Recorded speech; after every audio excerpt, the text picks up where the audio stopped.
नमस्कार। या ठिकाणी मी पवना नदीच्या कडेला उभी आहे। साधारणतः पवना धरणातून 25,400 क्यूसेक्सनी पाणी सोडण्याचा निर्णय सिंचन विभागाने घेतलेला आहे। ते पाणी सोडत राहिले आणि जर पावसाचा जोर असाच कायम राहिला तर निश्चितपणे नदीच्या पाणी पातळीमध्ये वाढ होण्याची शक्यता दाट आहे। त्यामुळे माझा कासोडी, दापोडी, फुगेवाडीचा परिसर जो आहे त्याला इफेक्ट होऊ शकतो। त्याचबरोबर मुळशी धरणातून देखील पाण्याचा विसर्ग चालू आहे।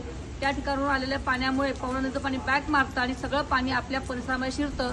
त्यामुळे नदीकाठच्या सगळ्या लोकांना हात जोडून विनंती आहे, घाबरवण्यासाठी निश्चित नाही परंतु सतर्क राहण्यासाठी हा व्हिडिओ आहे। आपापलं महत्त्वाचं साहित्य जे असेल ते आपण पॅक करून ठेवावं। जर पावसाचा जोर असाच राहिला तर पाणी येण्याची दाट शक्यता वाटतेय।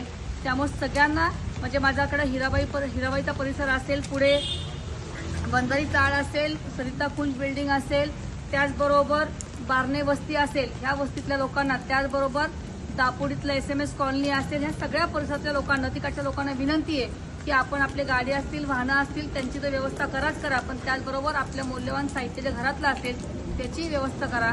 ज्यांना काही तिथं